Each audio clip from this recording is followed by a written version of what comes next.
할렐루야. 여러분의 가정에서 또 열심히 예배드리는 귀한 우리 성도님들 되기를 간절히 바랍니다. 오늘 10월부터 수요일마다 한 4주 5주 정도 예레미야서를 통한 영적 회복의 은혜를 함께 나누는 스피리추얼 포메이션이라는 주제로 한 5번 정도 예레미야 말씀을 나누려고 합니다. 예레미야 31장 1절에서 6절 말씀입니다. 예레미야 31장 1절에서 6절 말씀 성경 찾으셔서 우리 함께 보시겠습니다. 예레미야 31장 1절에서 6절 우리 같이 읽겠습니다. 여호와의 말씀이니라. 그때 내가 이스라엘의 모든 종족의 하나님이 되고 그들은 내 백성이 되리라. 여호와께서 이같이 말씀하시느니라. 칼에서 벗어난 백성이 광야에서 은혜를 입었나니 곧 내가 이스라엘로 안식을 얻게 하려 갈 때에라. 옛적에 여호와께서 나에게 나타나사 내가 영원한 사랑으로 너를 사랑하기에 인자하심으로 너를 이끌었다 하였노라. 전혀 이스라엘아, 내가 다시 너를 세우리니 내가 세움을 입을 것이요 내가 다시 소고를 들고 즐거워하는 자들과 함께 춤추며 나오리라. 내가 다시 사마리아 산들에 포도나무들을 심되 심은 자가 그 열매를 따기 시작하리라. 에브라임 산 위에서 파수꾼이 외치는 날이 이를 것이라. 이르기를 너희는 일어나라. 우리가 시온에 올라가 우리 하나님께로 나아가자 하리라. 아멘. 한번 따라할까요? 일어나라. 우리가 여호와 하나님께 나아가자. 아멘. 이 고백이 오늘 우리의 삶 속에서 주어지는 귀한 도전이 되기를 바랍니다. 예레미야서를 통해서 우리의 스피리추얼 포메이션 한 5가지를 함께 살펴보면서 또 오늘은 특별히 영적 회복의 은혜, 스피리추얼 레노베이션이라는 주제로 오늘도 말씀을 함께 나누기를 원합니다. 특별히 레노베이션, 리커버리라는 단어가 참 우리에게 많은 것을 주는 그런 시점에 와 있다고 생각합니다.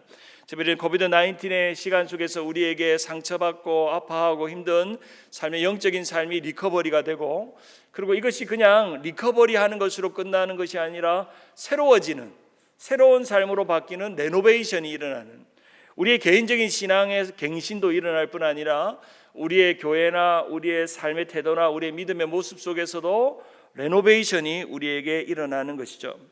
로마서의 말씀처럼 마음을 새롭게 함으로 변화를 받아 라고 하신 말씀처럼 마음을 새롭게 하는 일, 특별히 우리가 코비드-19의 시대를 지나오면서 우리가 어느 때보다 더 열심히 말씀 읽고 기도하고 예배해야 되는 이유는 우리의 마음을 날마다 이 말씀을 통해서 새롭게 되어지고 그러한 은혜를 경험하는 영적인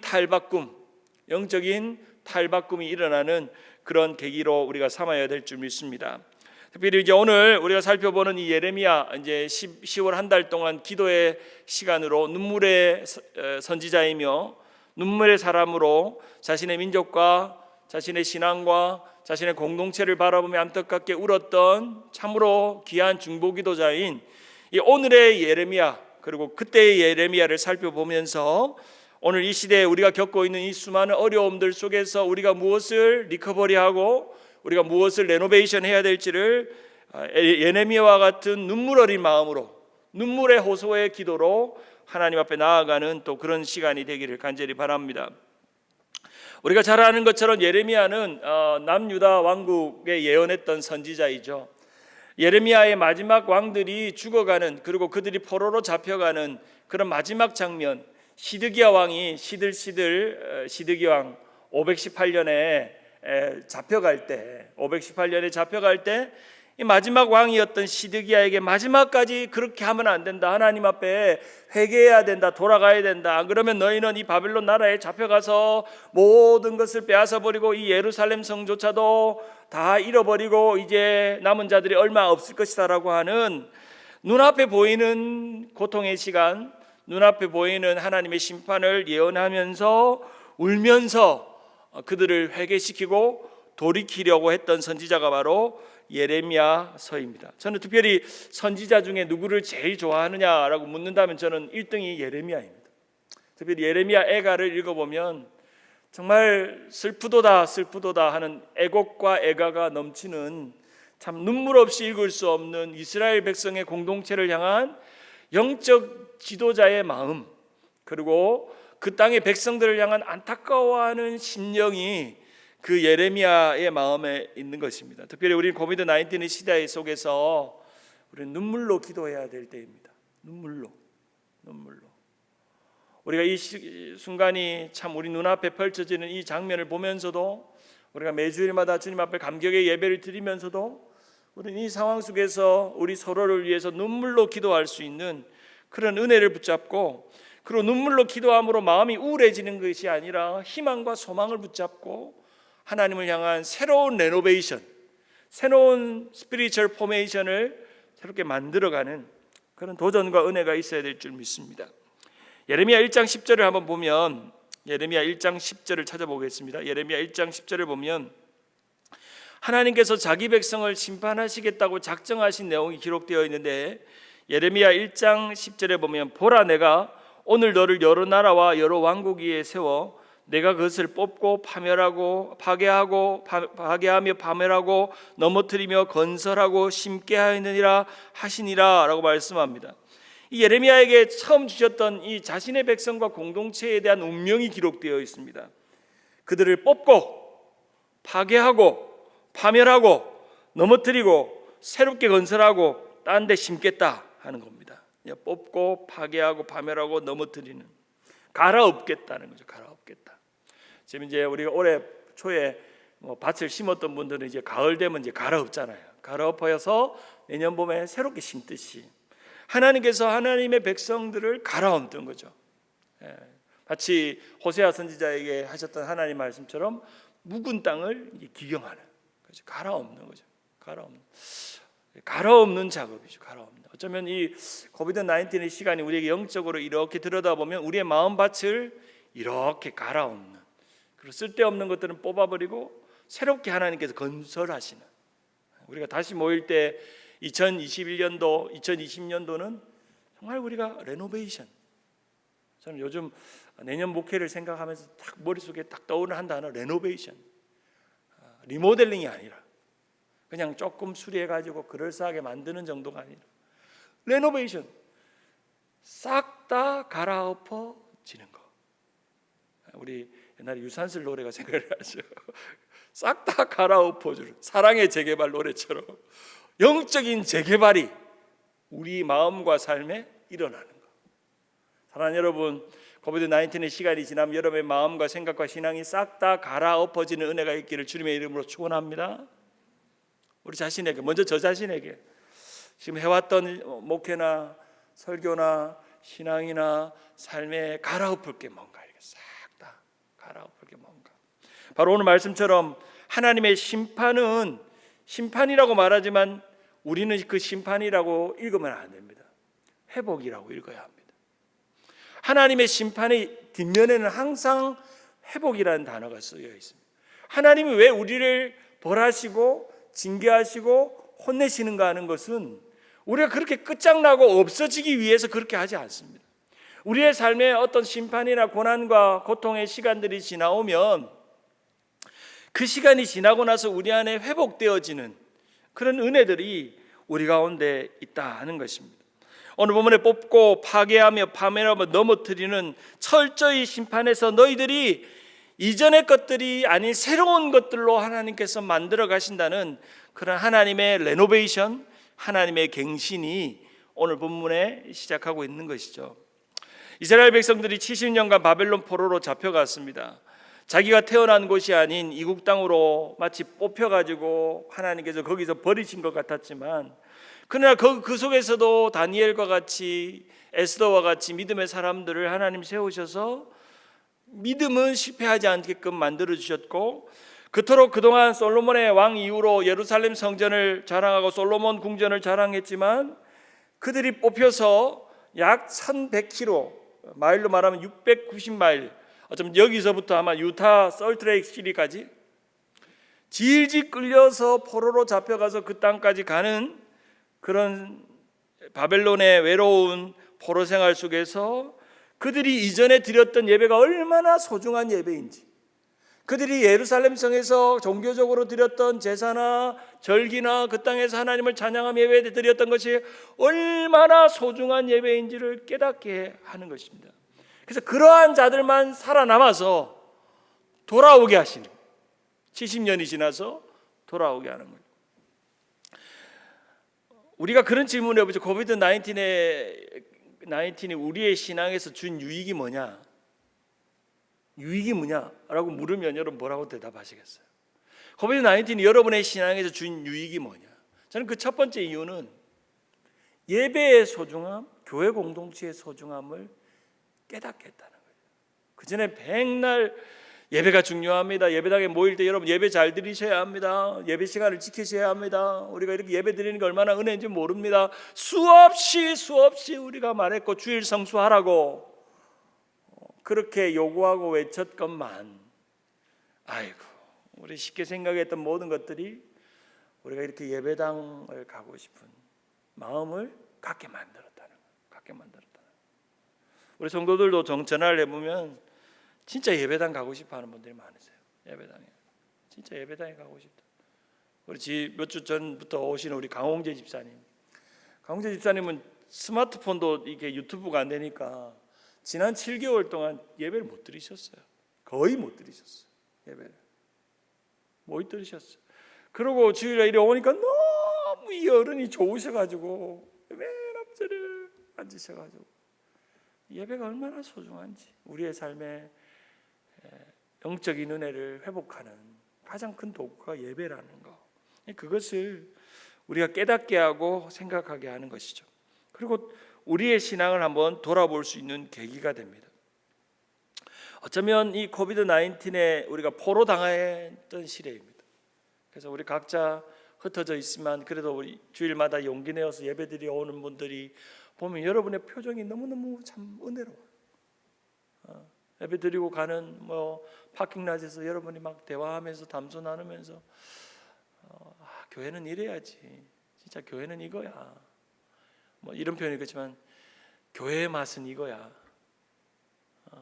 여러분 이 온라인으로만 드려가지고는 진짜 교회의 맛을 모릅니다.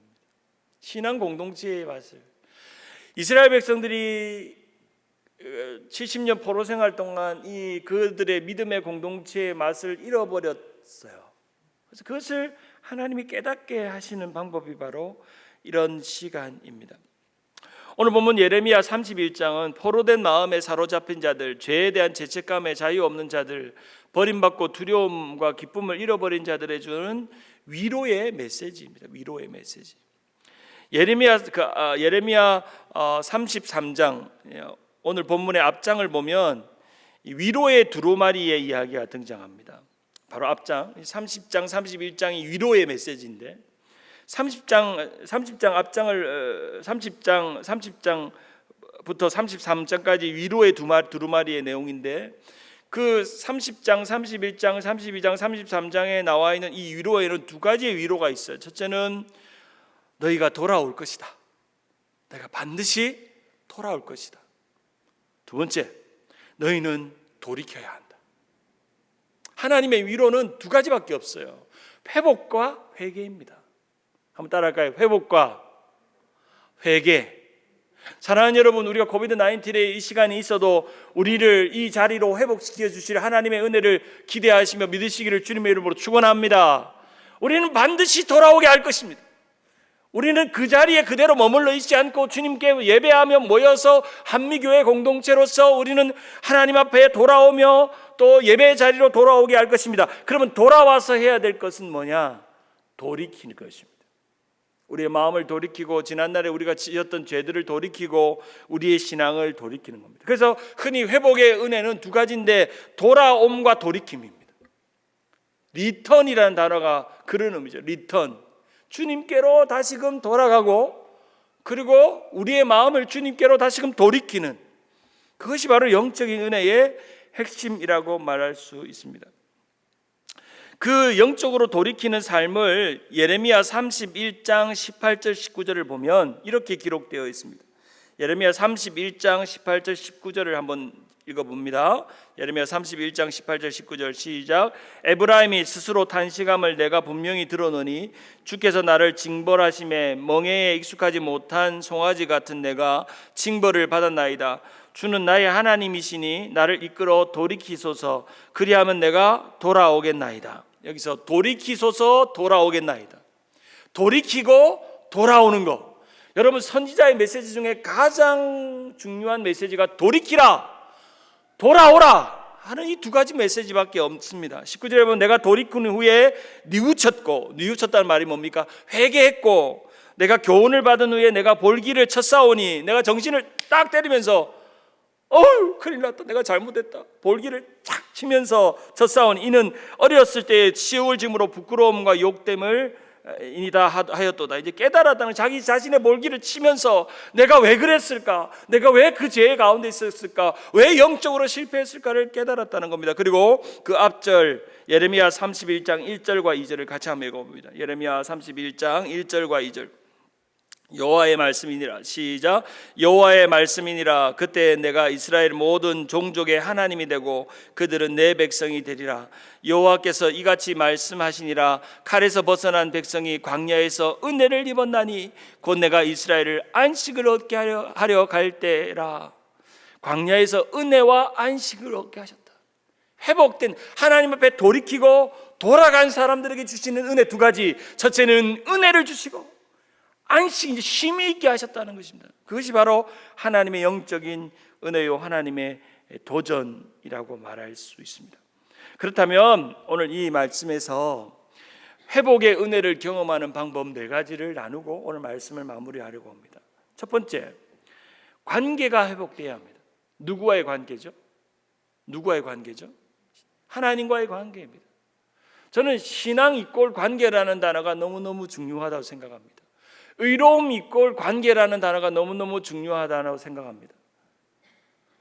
신앙에서 하나님과의 관계를 유지하지 않으면 우리는 절대 회복할 수가 없습니다. 오늘 본문에 보면 하나님과 우리의 관계를 예레미야 31장 1절에 이렇게 말합니다. 여호와의 말씀이니라. 그때 내가 이스라엘 모든 종족의 하나님이 되고 그들은 내 백성이 되리라.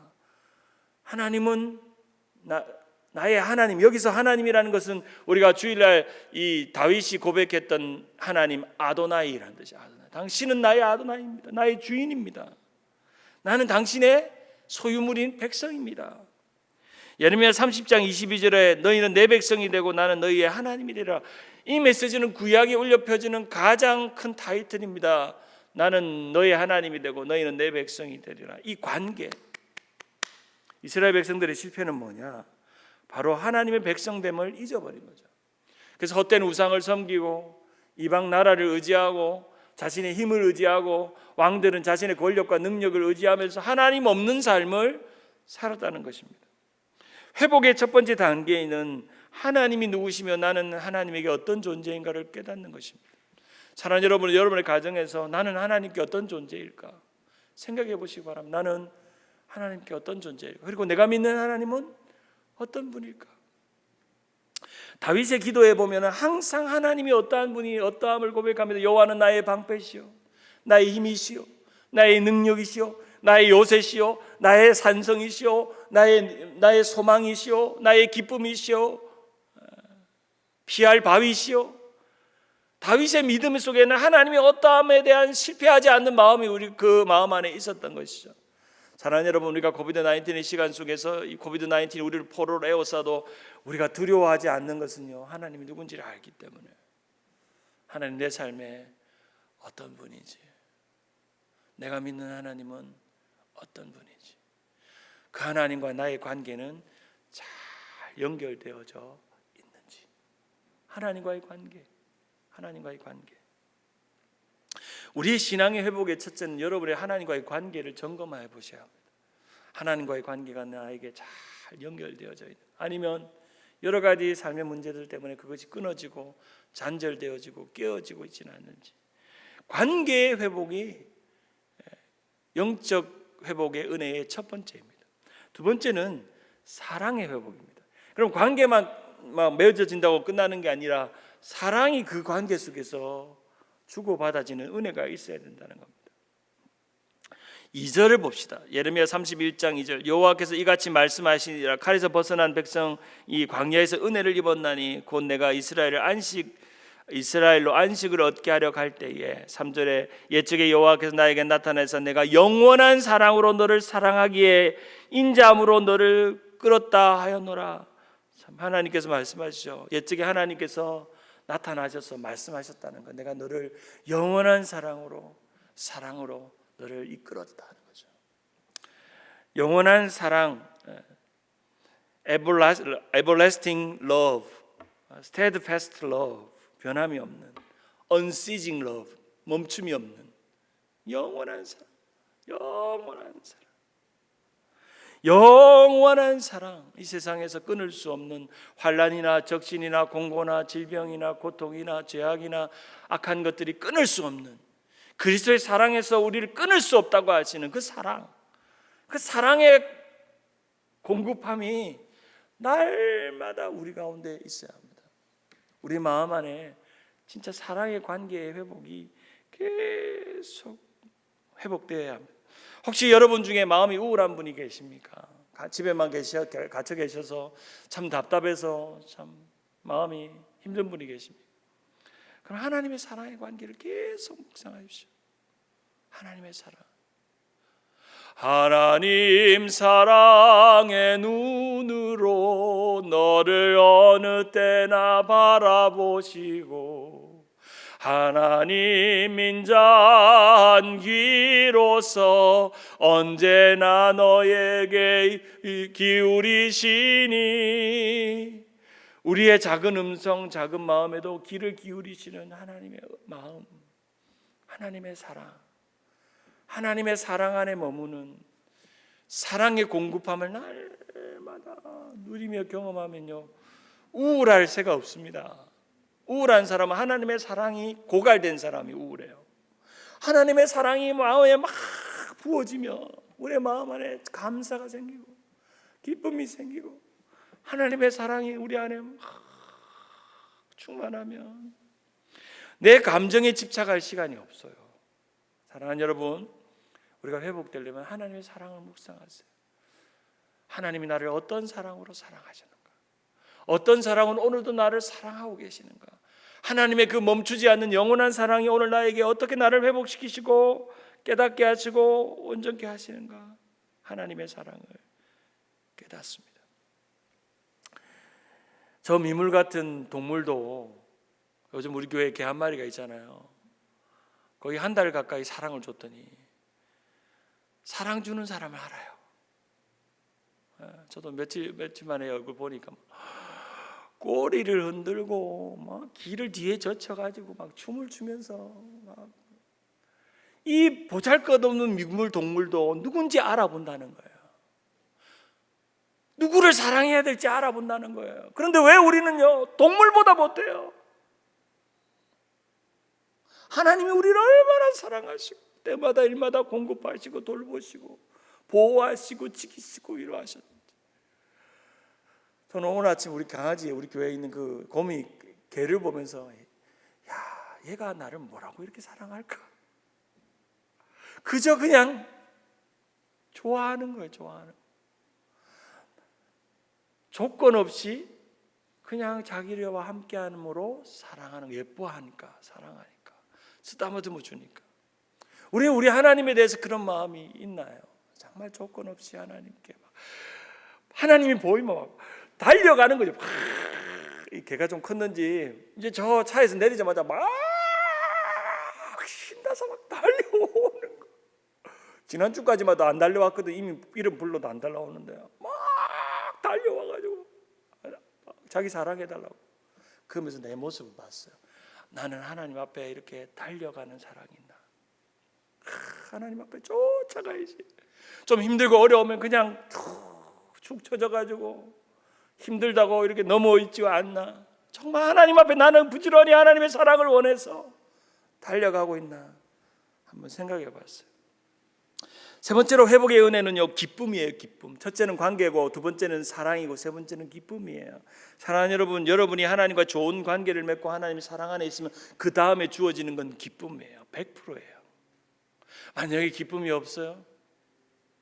기쁨이 없어요. 제가 전에 한번 농담처럼 그랬죠. 제 아는 친구가 학교 친구 기쁨이라고, 이름이 기쁨이, 이기쁨. 이기쁨.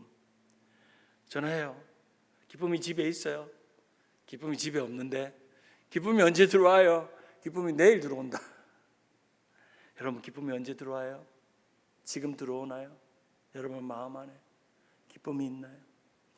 오늘 예레미야 31장 4절에 처녀 이스라엘에 내가 다시 너를 세우리니 내가 세움을 입을 것이요 내가 다시 소고를 들고 즐거워하는 자들과 함께 춤추며 나오리라. 기쁨을 가지고 주님 앞에 나온다는 거죠. 하나님은 슬픔을 춤이 되게 하시는 분이십니다. 아멘. 여러분의 슬픔을 춤이 되게 하실 것입니다. 예레미야 31장 7절에 보면 여호와께서 이와 같이 말씀하시니라. 너희는 여러 민족 앞에 서서 야곱을 위하여 기뻐 외치라. 너희는 전파하며 찬양하며 말하라. 여호와여 주의 백성 이스라엘의 남은 자를 구원하소서. 예레미야 31장 12절에 우리가 참 잘 아는 말씀이 등장합니다. 31장 12절에 그들이 와서 시온의 높은 곳에서 찬송하며 여호와의 복 곧 곡식과 새 포도주와 기름과 어린 양의 떼와 소의 떼를 안고 크게 기뻐하리라. 그 심령은 물된 동산 같고 다시는 근심이 없으리로다 할지니라. 16절에 여호와께서 이와 같이 말씀하시니라. 내 울음소리와 내 눈물을 멈추어라.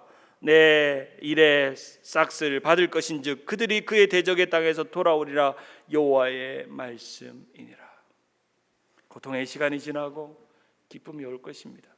여러분 잘 참고 계시고 가정에서도 잘 견디고 예배하고 계심을 너무너무 감사하게 생각합니다. 반드시 이런 시간이 지나면 하나님이 기쁨으로 우리에게 모든 걸 회복시키실 은혜가 있습니다. 관계와 사랑과 기쁨입니다. 이 모든 것이 하나로 나타나는 마지막 네 번째 회복의 은혜는 바로 예배의 회복입니다. 예배의 회복. 우리의 하나님과의 관계 그리고 하나님의 사랑, 하나님의 기쁨이 온전히 나타나야 될 우리의 신앙의 행위는 하나님을 예배한다는 것은 하나님께로 달려가는, 하나님께로 나아가는 그런 삶이라고 말할 수 있습니다. 예레미야 31장 6절에 보면 에브라임 산 위에 파수꾼이 외치는 날이 이를 것이라. 이르기를 너희는 일어나라. 우리가 시온에 올라가서 우리 하나님 여호와께로 나아가자. 여기서 일어난다는 것은 우리가 영적으로 일어난다는 것이고, 시온에 올라간다는 건 예배의 장소로 간다는 것이고, 우리 하나님께로 나아간다는 것은 예배한다는 것입니다. 사랑하는 여러분, 우리 하나님께로 나아가시기를 바랍니다. 비록 예배당에 와서 예전처럼 예배를 못 드려도 주님의 주신 은혜로 여러분의 가정에서 힘껏 주님께로 나아가시길 바랍니다. 예배의 회복이 진짜 여러분을 살립니다. 예배의 회복이 여러분의 모습을 변화시킵니다. 우리의 삶의 레노베이션이, 첫 번째 레노베이션은 바로 예배의 회복입니다. 예배가 진짜 뜨거워지고 회복되어지는 것. 예레미야 31장 25절에 보면 이런 위로가 기록되어 있습니다. 31장 25절 이는 내가 그 피곤한 심령을 상쾌하게 하며 모든 연약한 심령을 만족하게 하였음이라 하시기로. 참 피곤한 심령, 연약한 심령이죠. 우리 지난주에 설교처럼 다윗이 나는 가난하고 궁핍한 자라고 말한 것처럼 예레미야도 우리의 삶이 피곤한 심령이고 연약한 심령이라는 것을 알았습니다. 그는 피곤한 심령을 상쾌하게 하신다. 상쾌하게 하신다. 연약한 심령을 만족해 하신다. 그렇게 고백하고 있습니다. 말씀을 맺습니다. 사랑하는 여러분, 어느 때보다 피곤한 심령 속에 있을 수 있는 시간이고 연약한 심령 속에 있을 수 있는 시간이지만 영적인 은혜를 사모하십시오. 그 영적인 은혜는 첫 번째 하나님과의 좋은 관계를 유지하십시오. 두 번째는 하나님의 사랑의 공급을 날마다 경험하십시오. 세 번째로 하나님을 향한 기쁨을 회복하십시오. 그리고 예배가 회복될 때 영적 회복의 은혜를 사모하는 그런 능력과 힘과 원리들을 깨닫는 시간이 될 줄 믿습니다. 우리 모두 다 그런 은혜 가운데 나아가는 우리 모든 성도들 되기를 주님의 이름으로 축원합니다.